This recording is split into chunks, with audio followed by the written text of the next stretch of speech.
From the CISO series, it's Cybersecurity Headlines. These are the cybersecurity headlines for Monday, November 24th, 2025. I'm Steve Prentice. CrowdStrike catches insider feeding information to hackers. CrowdStrike has now confirmed that, quote, an insider shared screenshots taken on internal systems, end quote. This after the images were leaked on Telegram. CrowdStrike emphasized that its systems were not breached as a result of this incident and that customers' data was not compromised. They did not, however, specify the threat group responsible for the image-taking incident. Spanish airline Iberia suffers breach and data leak. The company says this occurred as a result of unauthorized access to a supplier's systems. The compromised data is alleged to consist of names and surnames of customers along with the email address and Iberia Club loyalty card identification numbers.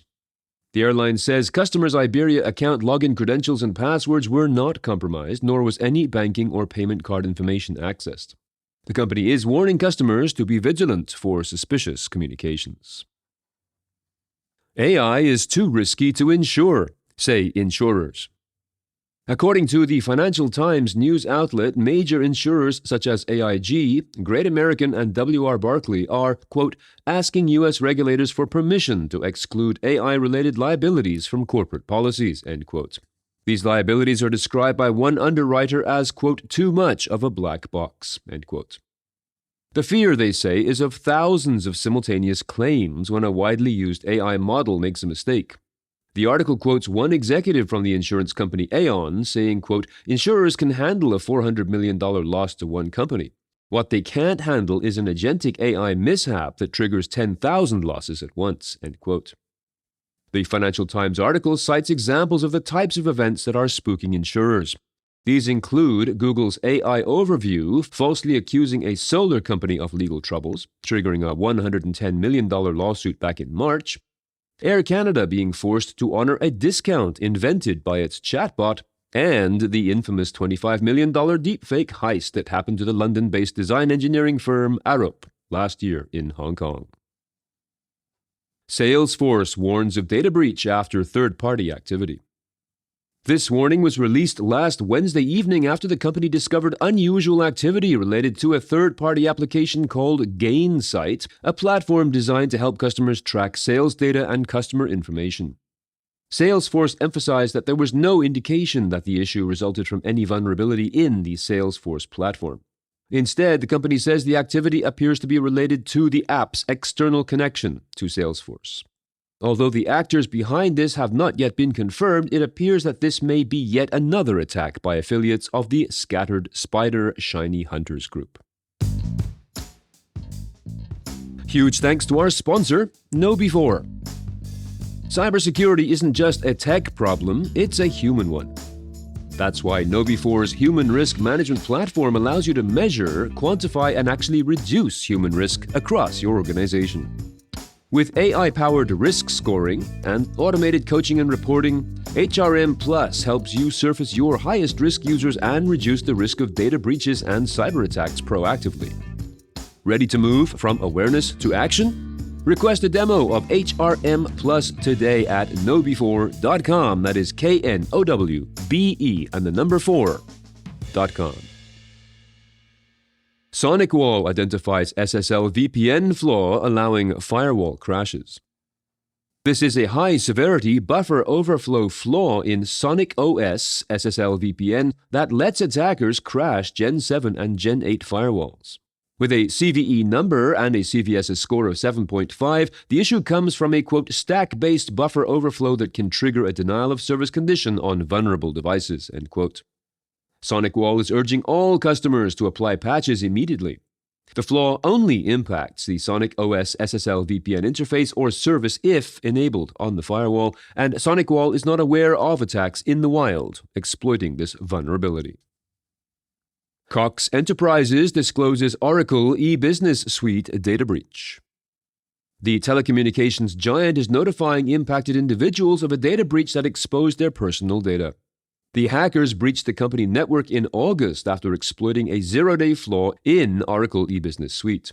The company, however, did not detect the intrusion until late September following an internal investigation.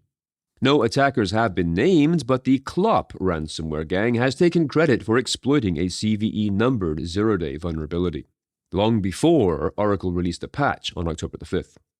Cox Enterprises has not specified what types of data were exposed. Law enforcement agencies in Oklahoma and Massachusetts respond to cyber incidents. The Cleveland County Sheriff's Office, just south of Oklahoma City, announced on Thursday that it was facing a ransomware attack affecting parts of its internal computer system. Officials confirmed that there was no interruption to public safety services or 911 service. Meanwhile, the Massachusetts city of Attleboro also reported a cyber attack impacting the local government and the police department, affecting phone lines to the city of Attleboro and Attleboro Police Department, as well as municipal email service citywide. Online bill payments are also temporarily unavailable. Wind farm worker turns turbines into a crypto mine.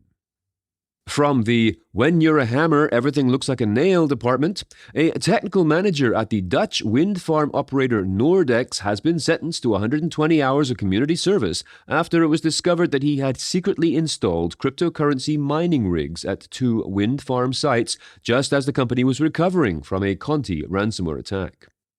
The unnamed employee, who is in his 40s, used the turbines to power the cryptocurrency mining operation at 2 of the company's sites.